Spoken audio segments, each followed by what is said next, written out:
북한이 그제와 어제 신형 장거리 순항미사일 시험 발사를 성공적으로 진행했다고 밝혔습니다. 우리 군 당국은 정밀 분석 중이라는 말 외에는 정확한 재원과 사거리 등에 대해서는 침묵하고 있습니다. 북한이 단거리에 이어 장거리에 이르기까지 순항미사일 개발도 완성 단계에 있는 것으로 보입니다. 국방부 취재기자 연결합니다. 김문경 기자. 네, 국방부입니다. 네, 북한이 미사일 발사 소식을 밝힌 게 6개월 만이죠. 네, 그렇습니다. 북한이 장거리 순항미사일 시험 발사 사실을 공개했는데요. 북한 조선중앙통신은 오늘 아침 지난 11일과 어제 새로 개발한 신형 장거리 순항미사일 시험 발사를 성공적으로 진행했다고 밝혔습니다. 북한이 공개한 순항미사일의 비행시간은 2시간 6분 20초이며 비행거리는 1,500km입니다.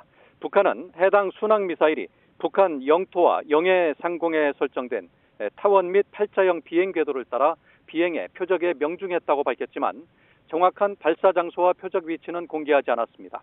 다만 비행거리나 기존의 발사에 비춰보면 이번 시험 발사도 동해 쪽에서 진행됐을 가능성이 커 보입니다. 우리 군 당국은 북한의 순항미사일의 재원을 정밀 분석 중에 있다고만 밝혔을 뿐 말을 아끼고 있습니다.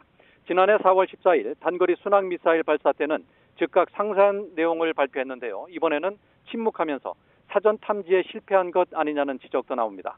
순항미사일은 탄도미사일과 달리 저고도로 불규칙 비행하는 특성을 지녀 레이더로 탐지하는 게 쉽지 않은 무기체계입니다. 다만 올해 3월 21일 오전 순항미사일 2발을 발사했을 때에도 한미 당국은 미 언론의 보도가 있기 전까지 침묵했으며 북한도 이를 공개하지 않았습니다. 북한이 미사일 발사 소식을 전한 건 지난 3월 말 이후 거의 6개월 만으로 김정은 위원장이 직접 참관하지 않는 방식으로 수위를 조절했다는 평가가 나옵니다.